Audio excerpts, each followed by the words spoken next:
एक महिला उड़ान वर्दी पहने धीरे धीरे विमान के सामने आई। फिर उसने एक बम को विमान की खिड़की पर लगा दिया और तुरंत विस्फोटक बटन दबा दिया। अगले ही पल विमान में एक बड़ा छेद हो गया, जिससे हवा के दबाव में 2 लोग बाहर की ओर खींच लिए गए। जैसे ही करीब था कि क्योंग कान क्योंग नीचे गिरकर मांस का लोथड़ा बन जाता, शाओमेई ने उड़ते हुए उसे पकड़ लिया। लेकिन जब सबको लगा कि खतरा टल गया है, अचानक शाओमेई की नींद खुल जाती है। असल में यह सब एक सपना था। जल्द ही एजेंट क्योंग को एक मिशन मिलता है। एक आतंकी संगठन दुनिया भर में छिपे बमों को खोज रहा है ताकि वो दुनिया पर नियंत्रण कर सके। क्योंग को उन बमों को पहले ढूंढकर नष्ट करना होगा। सौभाग्य से शाओमेई के स्कूल का एक कार्यक्रम उसी जगह पर है जहां क्योंग को जाना है, इसलिए वह उसके साथ वहां पहुंच जाता है।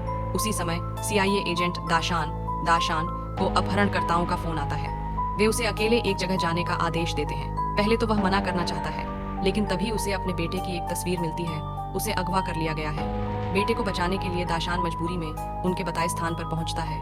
वहां उसे एक लोहे का डिब्बा मिलता है जिसके अंदर एक स्मार्टफोन होता है। अपहरणकर्ताओं की मांग होती है परमाणु मिसाइल लॉन्च कोड्स। दाशान क्योंग से मदद मांगता है। क्योंग को तुरंत समझ आता है कि हथियारों की जरूरत होगी। दोनों तीसरी मंजिल पर हथियार गोदाम तक चढ़ते हैं जहां सैकड़ों चिड़ियाओं पाली गई हैं। वे गोदाम खोलकर कुछ हथियार निकाल ही रहे थे कि गलती से दाशान अलार्म चालू कर देता है। अगले ही पल सारे पिंजरे खुल जाते हैं और हजारों चिड़ियाओं दोनों को घेर लेती हैं। किसी तरह वे वेंटिलेशन शाफ्ट से निकल भागते हैं और एक सैन्य अड्डे पर पहुंचते हैं जहां से उन्हें परमाणु लॉन्च कोड मिल जाते हैं। लेकिन जैसे ही वे सौदे की जगह पहुंचते हैं, एक ट्रक सीधे उन्हें टक्कर मारता है। इसके पहले कि वे कुछ समझ पाते, डाकुओं ने उन्हें बेहोश कर दिया। जब वे होश में आते हैं तो खुद को बंधा हुआ पाते हैं। तभी असली मास्टरमाइंड लीसा सामने आती है। अपने बेटे की खातिर दाशान लॉन्च कोड दे देता है और उसे वहां से ले जाया जाता है। इसके बाद लीसा क्योंग के शरीर में जहर इंजेक्ट कर देती है। जल्द ही उसकी मौत हो सकती थी, पर सही समय पर शाओमेई और उसकी टीम पहुंचती है और एंटीडोट देकर क्योंग की जान बचा लेती है। अब उनके पास ज्यादा समय नहीं है। परमाणु बम का टाइमर चालू हो चुका है।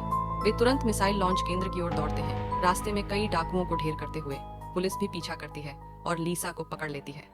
आखिरी सेकंड में क्योंग परमाणु मिसाइल को निष्क्रिय करने वाला बटन दबा देता है।